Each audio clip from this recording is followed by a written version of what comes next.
안녕하세요. 아이 둘 키우고 있는 올해 40대 중반 여자입니다.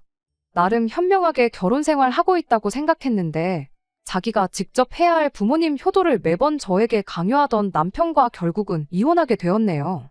남편과는 인연이 꽤나 길어요. 동갑내기이고 학창 시절부터 알던 사이였지요. 서로 살던 집이 대문을 마주하고 있던 집이라 가까이 사는 만큼 둘이서 꽤 친하게 지냈습니다. 집안끼리도 활발한 교류가 있었고요.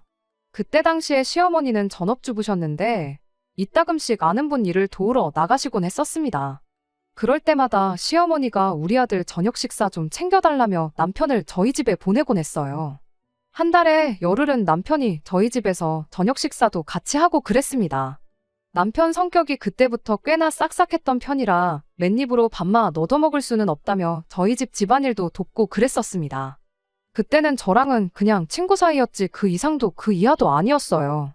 같은 학교를 다녔다 보니 학교에 같이 가고는 했는데 그때마다 다른 친구들이 둘이 사귀냐고 그런 농담 정도만 주고받던 사이였지요. 아무튼 제가 서울에 있는 대학교에 들어가게 되면서 저희 집이 아예 제가 다니던 학교 근처로 이사를 하게 되었습니다. 그리고 그 이후부터는 연락도 없이 지내게 되었어요. 그렇게 남편이라는 존재가 제 기억에서 희미해져 갈 때쯤 정말 우연한 기회로 남편을 다시 만나게 되었습니다. 과거 기억과는 사뭇 달라진 서로의 모습에 오랜만에 재회한 친구 사이가 결국엔 연인 사이로 발전하게 되었고요. 그렇게 2년 정도 만났나.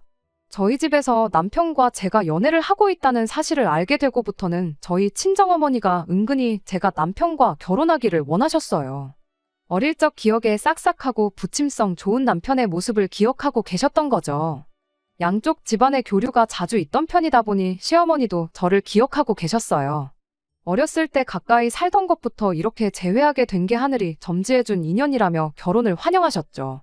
그때까지만 해도 시어머니의 아들을 향한 집착이 이 정도까지 심할 줄은 몰랐습니다. 그리고 그런 시어머니에 대한 남편의 마음 또한 어마무시하게 애틋하다는 것도요. 연애 초반에 저희가 이사를 나가고 몇 년 지나지 않아서 아버님이 돌아가셨다는 이야기를 들었어요. 일터에서 불의의 사고를 당하셨다고 합니다. 그래도 보상금이며 보험 같은 게 있어서 그동안 사는데 큰 고생은 안 하셨다고 해요. 그 직후에 그렇게 받은 돈을 가지고 서울로 삶의 터전을 옮기게 되었던 거고 그렇게 우연찮게 저를 제외하게 되었던 거였죠. 하늘이 맺어준 인연이라 떠들며 저희 결혼을 열렬히 환영해 주셨던 말과는 다르게 결혼 후 시간이 지남에 따라 저를 향한 시어머니의 태도는 그야말로 180도 돌변했습니다. 처음에는 이혼까지 해야 할 만큼은 아니었어요. 딱히 못되게 한 것도 없지만 그렇다고 해서 저한테 엄청나게 잘해주거나 하지는 않았죠. 그냥 보통의 평범한 시어머니와 며느리 관계였다고 보시면 될 것 같아요. 아무리 오래전부터 알았고 집안끼리도 왕래가 있었다고 한들 그게 꼭 저와 시어머니가 고부관계가 아니라 모녀관계 같을 필요는 없는 거잖아요. 시어머니가 어떤 며느리상을 원했는지는 모르지만 저는 딱 남들 하는 만큼만 했어요. 제 스스로 시어머니한테 엄청 잘했다고 자부하지는 못하지만 남들 하는 만큼 이상은 했다고 생각합니다. 굳이 명절이나 생신, 어버이날 같은 날만 아니라 한 달에 2번 이상은 꼭 시댁에 인사드리러 들렀어요. 꼭 주말이 아니더라도 퇴근길에 남편과 함께 시댁에 다녀오고 그랬죠. 아무래도 아들 장가 보내고 혼자 지내게 되셨으니 혼자 지내는 게 외롭진 않을까 싶어서 친정보다 더 많이 신경을 썼습니다. 이만큼 신경을 써주는 걸 고마워하라고 남편에게 생색 한 번 낸 적 없었어요. 지금 와서 생각해보면 치사해 보일지라도 생색은 좀 낼 걸 그랬나 봐요. 그랬다면 제가 이만큼 시어머니를 신경 쓰고 있었다는 걸 당연하게 여기는 게 아니라 눈꽃만치라도 고마워하거나 했을 수도 있었을 텐데 말입니다.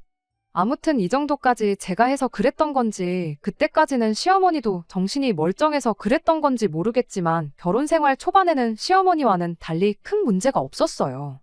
아니, 없었다고 저 혼자 착각했던 걸 수도 있습니다. 매번 남편과 시댁에 그렇게 방문을 했을 때면 시어머니는 항상 아들인 남편 걱정만 그렇게 해대셨거든요.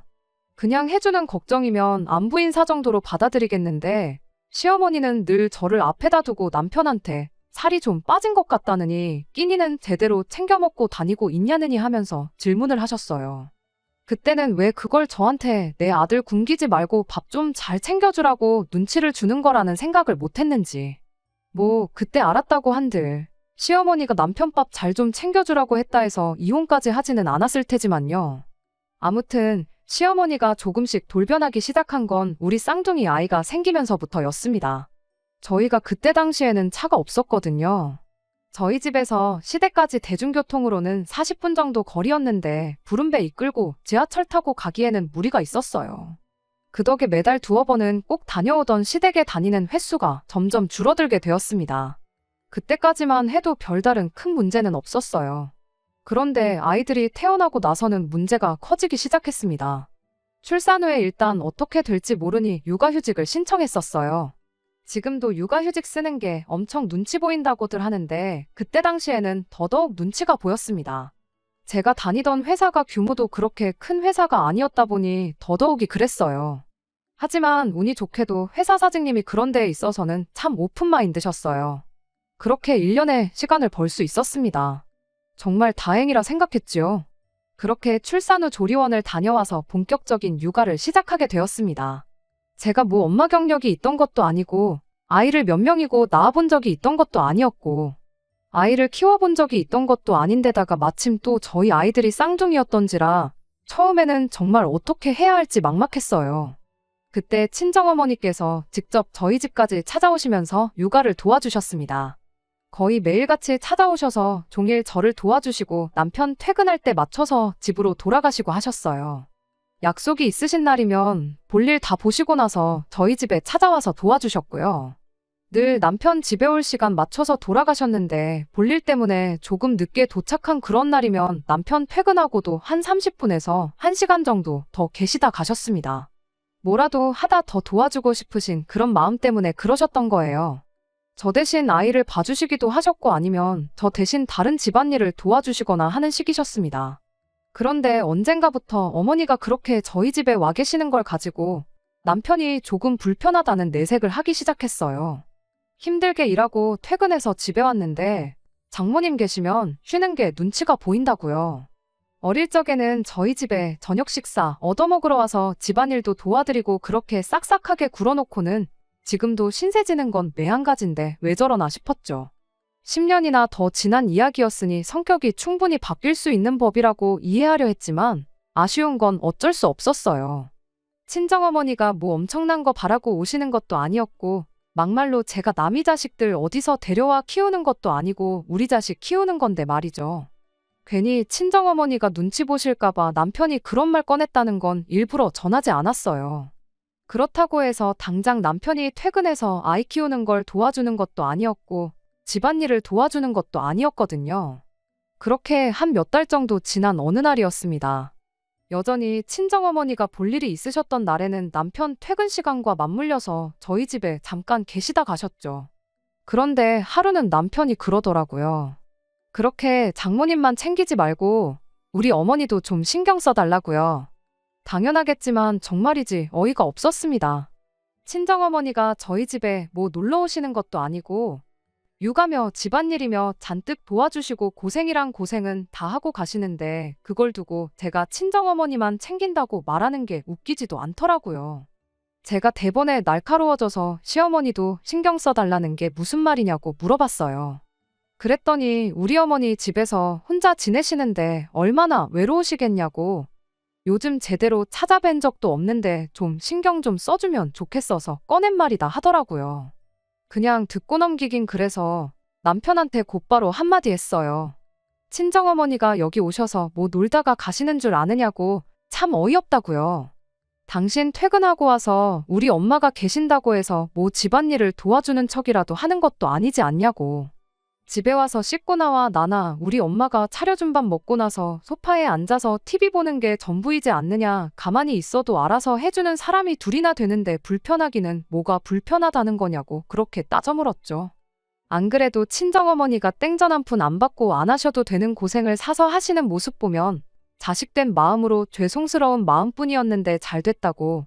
이참에 시어머니한테 혼자 계시는 게 외롭고 쓸쓸하면 우리 집으로 오시라고 하라 했어요.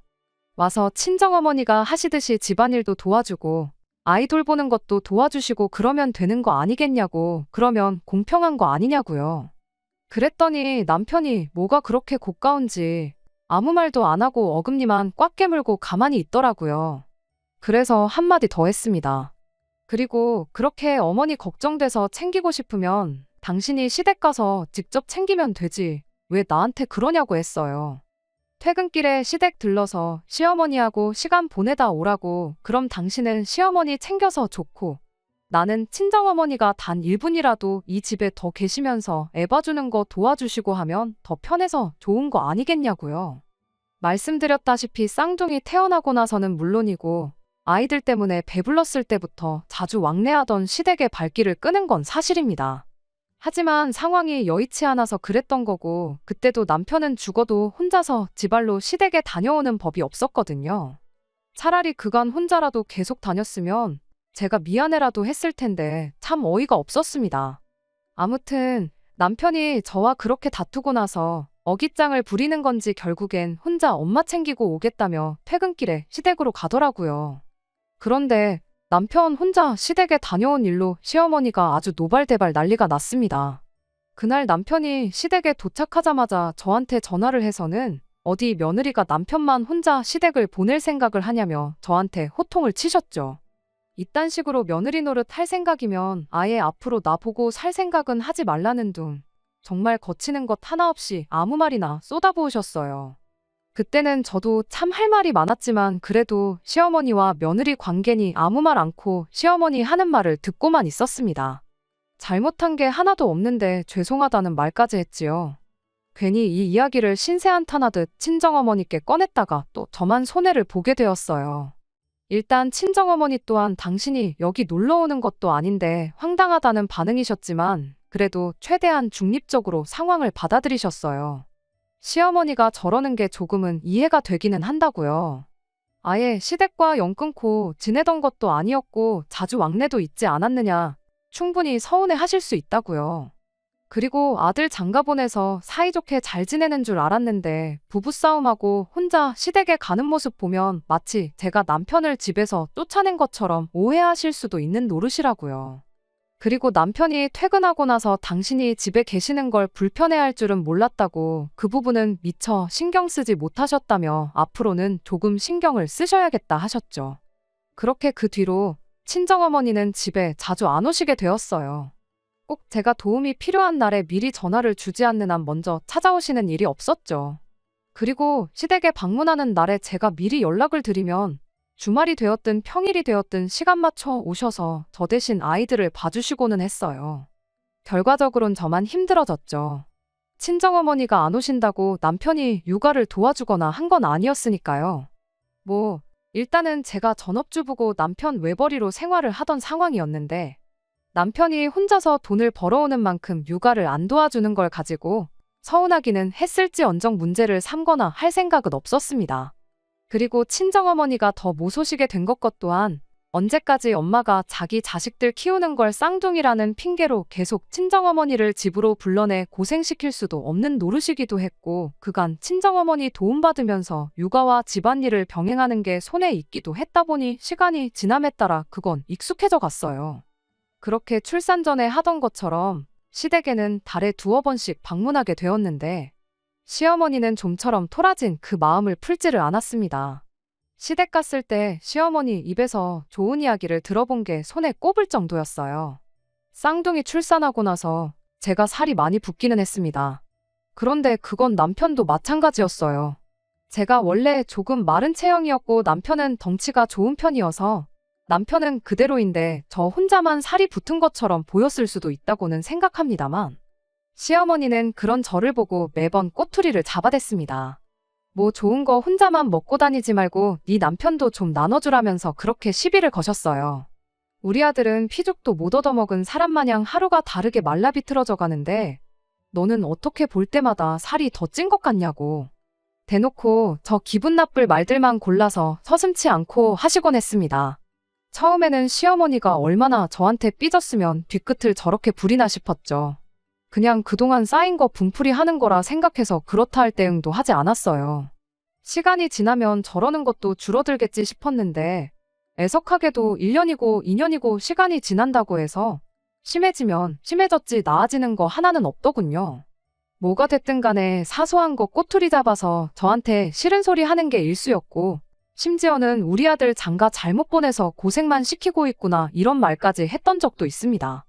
그런데 그간 싫은 소리를 하도 많이 들어서 그랬나 제 귀에도 딱지가 앉은 것 같더라고요.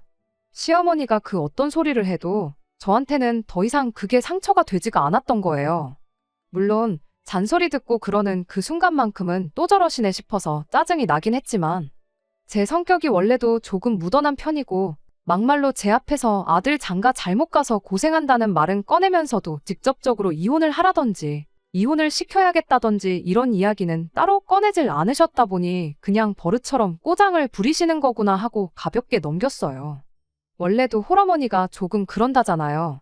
특히나 자식 결혼시키고 나이 먹고 나면 더 심해진다고요. 고독이 사람을 더 날카롭게 만드는 거라 생각했고 말만 기분 나쁘게 할 뿐이지 직접적으로 저한테 해를 끼치는 건 없었다 보니 그냥 그러려니 하고 넘겼습니다. 그리고 사실 그때 당시에는 애들 때문에라도 이혼 생각은 아예 하지도 않았었어요. 육아휴직 끝날 때쯤 되어서 친정어머니께서 아이를 당신이 봐줄 테니 저보고 복직을 하라고 하셨지만 막상 친정어머니가 아이를 봐주시게 된다고 해서 저희 집안 형편에 어머니한테 돈 얼마 드릴 만큼 여유로운 상황도 아니었고 게다가 한 명도 아니고 두 명인데 그런 고생과 부담을 지어드리는 거야말로 못할 짓이라 생각해서 복직을 포기하고 전업주부의 삶을 살면서 아이들을 키우기로 정했던 거예요. 그렇다 보니까 솔직히 시어머니가 기분 나쁜 소리 몇 마디 한다고 해서 이혼까지 할 엄두가 안 났다고 해야 할까요? 어차피 시어머니 저러던 게 하루 이틀일도 아니고 저도 그만큼 저런 게 익숙해졌다 보니 어느샌가 한 귀로 듣고 한 귀로 흘릴 만큼 나름대로의 노하우가 생겼기도 하고요.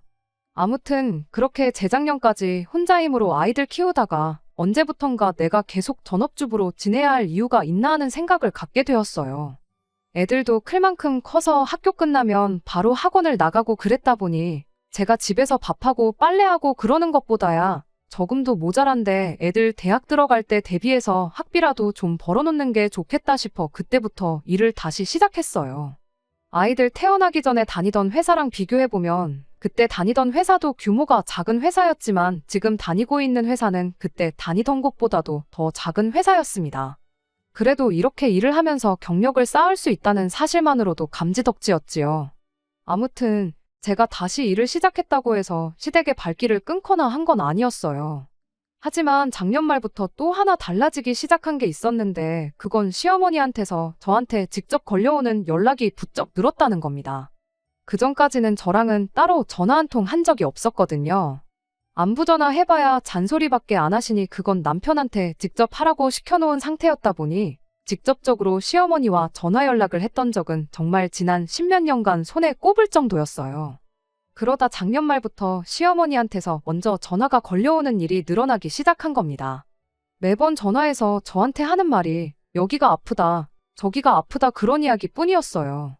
말씀드렸다시피 시댁이 저희 집에서 대중교통으로 40분 거리거든요. 맘먹으면 못 찾아갈 거리는 아니었지만 그렇다고 해서 여기 아프다 저기 아프다 할 때마다 시댁 찾아가서 병원 모셔다 드리고 할 형편은 못 되었지요. 더더욱이 저는 그때 이미 일을 시작한 시기였다 보니 시어머니 병원 모시고 가겠다고 회사에 아쉬운 소리도 하고 싶지 않았고요. 그런데 틈만 나면 그렇게 여기저기 아프다는 식으로 전화를 해대니 저도 불편하고 그래서 아예 날 잡고 회사에도 월차를 내서 시어머니 모시고 병원에 검진받으러 한번 다녀올 생각이었습니다. 그런데 막상 병원에를 다녀오자는 말을 꺼내니 멀쩡한 사람을 환자를 만들고 있냐며 싫다고 고집을 부리더라고요. 아프면 병원을 가셔야지 왜 저한테 전화를 하시냐, 저랑 전화통화한다고 낫는 것도 아니지 않냐 따져물어도 저 시어머니 고집을 누가 꺾을 수 있었겠나요? 그때까지만 해도 왜 저렇게 사소한 걸로 사람을 못 살게구나 싶었습니다. 그게 합가하려고 개수작을 부리는 거라고는 상상도 못했어요. 그렇게 날이면 날마다 시어머니 앓는 소리 들어가며 하루하루 보내던 와중에 올해 봄 지나서 남편이 난데없이 이제는 시어머니 모시고 같이 살 때가 되지 않았냐는 말을 꺼내왔습니다. 그때 딱 눈치챘지요. 시어머니가 그간 병원은 문턱도 안 넘어보고 저한테 전화해서 아프다고 노래를 부르셨던 진짜 이유가 이걸 노렸다는 걸 말이에요. 갑자기 아프다고 하면 안 믿을까봐 정성스럽게 작년부터 해서 차곡차곡 모시고 살아야 할 이유를 쌓기 시작했던 겁니다. 남편은 끝까지 시어머니가 너무나도 걱정된다는 말투로 어머니 올해 연세가 몇이신데 앞으로 살아봐야 몇 년을 더 사시겠냐고 아무래도 걱정이 돼서 안 되겠다며 하루라도 빨리 합가를 하는 쪽으로 알아봐야겠다는 거예요. 아버지 돌아가셨을 때도 자기가 그렇다 할 효도 한번 못 해보고 보내드린 게 평생 후회가 되는데 어머님이 저러다 돌아가시기라도 하면 얼마나 더 큰 후회가 남겠냐고요. 그래서 제가 남편한테 그러냐고 당신 말 틀린 거 하나 없다고. 그럼 당장이라도 내일부터 모시고 살아야겠다고 한마디 대답해줬습니다. 제 입에서 그런 대답이 나올 거라고는 생각도 못했는지 남편이 두 눈을 휘둥그레 뜨고는 저를 쳐다보더라고요. 얼마나 당황했는지 말까지 더듬으면서 그럼 내일부터 모시는 걸로 하면 되는 거냐 되묻기까지 하더군요. 남편한테 당연한 거 아니겠냐고 자식이 부모한테 효도한다고 하는데 못하게 하는 게 더 이상한 거 아니겠냐고 말해주고 한마디 더 해줬습니다. 우리는 걱정 말라고 얼마나 다행이냐 내가 직장 구해서 돈 벌기 시작해서 다른 건 몰라도 우리 생활비랑 애들 학원비는 늦지 않게 보내달라고 했어요. 시어머니 와서 지낼 장소라도 미리 마련해 놓으려던 건지 이방저방 돌아다니면서 두리번거리던 남편이 제 말이 끝나기 무섭게 뒤를 돌아봤죠. 방금까지는 어안이 벙벙하긴 하지만 어쨌든 시어머니 모시고 살자는 제 말에 기뻐 보이던 남편 표정이 생활비 늦지 않게 보내라는 말은 무슨 소린가 하는 표정으로 바뀌어서 저를 쳐다보고 있었어요. 아니나 다를까 생활비랑 학원비는 무슨 말이냐고 저한테 물어보더라고요. 그래서 남편에게 당신은 내일부터 어머님 모시고 살게 될 거 아니냐고. 그렇다고 해서 우리가 밥 굶고 애들 학원도 못 다니게 할 수도 없는 노릇 아니겠냐고 했죠. 어머님 모시고 살면서 생활비가 들어갈 테니 여지껏 보내던 만큼 보내라고는 하지 않겠다고. 나도 애들 대학교 들어갈 때를 대비해서 돈을 모으고 있긴 하지만 이젠 우리 생활비는 내가 벌어온 돈에서 어느 정도 보태겠다고 했습니다. 남편은 그때까지도 제가 무슨 말을 하는 건지 도통 이해를 못한 표정이었어요. 그래서 남편이 제 말을 제대로 이해할 수 있게 제대로 설명을 해줬어요.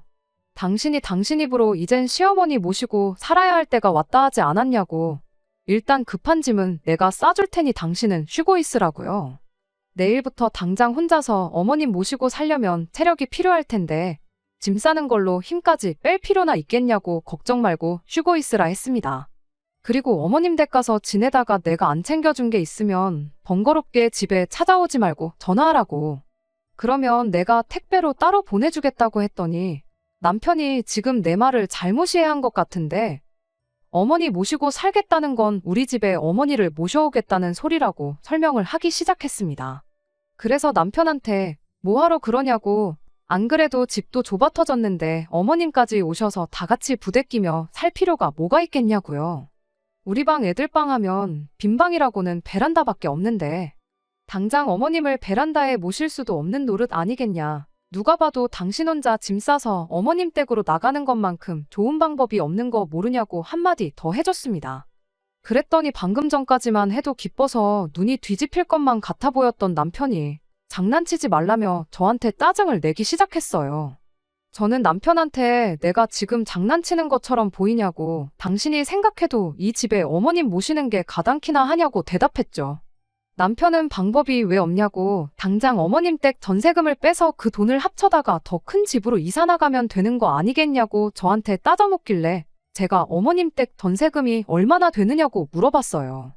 정확한 금액은 몰랐지만 시어머니가 엄청 좋은 집에 사셨던 게 아니었거든요. 다층주택 1층에 부엌하고 거실에 화장실 딸린 방 하나 얻어서 살고 계셨는데 아무리 좋게 쳐줘봐야 1억 이상을 넘을 수 없다고 생각했어요. 그리고 제 예상은 어느 정도 맞았습니다. 전세금 빼면 1억 2천 정도 나온다길래 남편한테 현실적으로 생각해보라고 우리 집 팔아서 1억 2천 더 보탠다고 해서 얼마나 큰 집으로 이사를 갈 수 있겠냐고. 내 말대로 당신 혼자 어머님 댁 가서 어머님 모시고 효도하는 것만큼 좋은 방법이 없다고 한마디 해줬지요. 그랬더니 남편이 뭐 서울만 집이냐고 경기도 이런 데 가면 지금 우리 집보다 훨씬 좋은 신축 아파트를 더 싸게 들어갈 수 있다는 거예요. 남편한테 애들이 지금 얼마나 중요한 시기인데 갑자기 이사를 가자고 하는 거냐고. 어머님 모시는 것도 중요하지만 애들 미래도 중요한 거 아니겠냐 했더니 더 말을 못 하더라고요. 결국엔 혼자 힘으로는 안 되겠다 싶었는지 남편이 애들을 회유하기 시작했어요. 이 집보다 훨씬 넓고 새로 지은 아파트에서 살고 싶지 않느냐고요. 애들이 뭐 대여섯 살 먹은 유치원생도 아니고 당장 이사 가면 친구 사귀는 것부터 시작해 자기 인생의 대격변이 일어난다는 것 정도는 알만한 나이인데 할머니랑 같이 살겠다고 이사를 가자고 하겠나요? 대번에 이사 갈 생각 없다고 딱 잘라 대답을 하더라고요. 애들한테 이사 가자고 꼬드기는 건 안 먹히겠다 싶었는지 작전을 바꿔서 이제는 저를 내쫓을 생각을 하는 겁니다. 그러면 저보고 시어머니 집에 가서 지내래요. 자기는 어머니를 집에 모시고 와서 애들하고 같이 지내겠다고요. 결혼할 때야 가지고 있던 돈으로 조금씩 같이 보태긴 했지만 제가 아이들 태어나고부터 남편 혼자 외벌이하면서 남은 대출금을 다 갚았으니 이 집의 소유권이 자기한테 있으니 저보고 나가라는 더럽고 치사한 수작이었죠. 하지만 그건 사실이었다 보니 솔직히 남편이 그렇게 나오면 제가 어떻게 할 방법이 없던 것 또한 사실이었는데 애들이 저를 도와줬어요. 엄마 혼자 그 집에 가게 되면 자기들도 저를 따라 할머니 집에 가서 살겠다고요. 남편이 애들 반응에 당황해서는 그렇게 되면 이사 가는 거랑 똑같은 거 모르냐, 가서 친구도 새로 사귀고 그래야 한다 겁을 주기 시작했어요. 그런데 아이들이 남편한테 아빠랑 할머니랑 사는 것보다는 그 편이 낫다고 딱 잘라서 말을 하더라고요. 그거 보니 얼마나 속이 후련하고 애들이 대견스럽던지 애들이 저러는 것도 이해가 가요. 아빠라고 애들이 싫어하고 그러는 건 아니지만 여지껏 애들 케어하는 건 저 혼자만의 몫이었잖아요. 시작한 지 얼마 되지는 않았지만 제가 다시 일을 하면서도 아이들 케어는 여전히 저 혼자 해야 했고요. 그렇다 보니 애들한테는 아빠보다는 제가 더 소중한 존재였던 거예요. 거기에 맨날 엄마한테 싫은 소리만 해대는 할머니는 애들 입장에서는 세상에서 제일 좋은 엄마를 괴롭히는 사람이고 같이 살고 싶지 않은 사람일 뿐. 그 이상도 그 이하도 아니었지요. 남편을 제외한 이 집에 있는 모든 사람들이 하나같이 시어머니랑 살기 싫다는데 거기서 남편이 혼자 고집 부린다고 해서 될 일이 아니었습니다. 결국엔 남편이 혼자 폭발을 해서 저한테 큰 소리를 치기 시작했어요. 너는 엄마가 돼서 애들 교육을 어떻게 시켰길래 부모 소중한지도 모르는 후레자식으로 키워놨냐고요. 이 인간이 애들 듣는 데서 못하는 말이 없다고 당장에 멱살 잡고 방으로 끌고 들어갔어요. 방에서도 남편이 성질 부리는 건 여전했습니다. 당신이 평소부터 애들한테 할머니를 나쁜 사람이라고 세뇌를 시켜서 저러는 거 아니겠냐며 할 말 못할 말 가리지 않고 생각나는 대로 쏟아내는데 그 꼬라지가 마치 시어머니하고 완전 똑같아 보이더라고요. 그래도 일단은 최대한 이성적으로 남편에게 한마디 했어요. 이 집에 모시나 당신이 어머님 집에 들어가서 혼자 어머님을 모시나 나는 시어머니 모시는 데 있어서 눈꼽만큼도 도와드릴 생각이 없다고 그런데 뭐가 아쉬워서 계속 이 집에 같이 모시려고 하는 거냐 했더니 남편이 얼굴이 시뻘개져서는 입에 개거품까지 물면서 내가 밥을 할 줄 아는 것도 아니고 집안일을 능숙하게 하는 것도 아닌데 나 혼자서 어머니를 어떻게 모시냐고 따지는 거 아니겠어요? 그래서 말 한 번 잘했다고 당신도 못하는 걸 왜 나한테 시키려고 하는 거냐고. 당신이 못하는 걸 내가 대신 해주는 건 효도가 아니라 대리효도라고 딱 알려줬어요. 나는 모셔도 내 부모님 모실 거지 시어머니 밥 해주고 빨래 해주고 하면서 같이 살 생각은 추워도 없다고요. 뭐라고 효도는 셀프인 거 모르냐고 그 말 명심하고 당신이 직접 할 거 아니면 모시자는 말도 꺼내지 말라고 했습니다. 그랬더니 남편이 나름 초강수를 내더라고요. 아니 남편 입장에서야 초강수였지 제가 볼 때는 자충수에 불과했지만 말이지요. 난데없이 남편이 애들 아빠 없이 키우고 싶냐고 겁을 주더군요. 이혼하겠다는 소리였죠. 시어머니 우습게 보는 마누라, 애한테 할머니 나쁜 사람이라고 세뇌시킨 마누라는 필요 없다고. 보아하니 애들도 당신 따라갈 것 같은데 당신 소원대로 어머니는 나 혼자 모실 테니 한번 서로 죽고 못 사는 식구들끼리 똘똘 뭉쳐 잘 살아보라는 거예요. 저는 남편한테 고민할 것도 없이 그러자고 대답했습니다. 사실 남편이 진짜로 제 말 듣고 군소리 없이 혼자 시어머니를 모시러 갔다고 치면 남편 없이 애들하고만 살게 되는 건데 다를 게 없는 거잖아요. 시어머니 안 모셔주면 이혼하겠다는데 제가 굳이 이 결혼을 억지로 유지하겠다고 어머님 모셔줄 테니 이혼만큼은 하지 말아달라고 납작 엎드릴 필요도 없는 거라 생각했죠. 아이들 태어나고부터 여태까지 시어머니가 저를 두고 막말을 쏟아부을 때 그러지 마시라고 한마디 하기는커녕 중간 역할 하면서 시어머니와 저 사이의 관계를 조금이나마 좋게 만들려고 노력한 적 없는 사람인데, 그때 당시야 제가 직장까지 그만두면서 육아를 했고 아이들 생각하면 이혼할 엄두가 나지 않았을 뿐인데, 이젠 저도 벌이가 있고 아이들도 클 만큼 컸잖아요. 제가 불리할 게 하나 없는데 남편은 무슨 믿는 구석이 있어서 저렇게 고자세로 나가나 싶었습니다.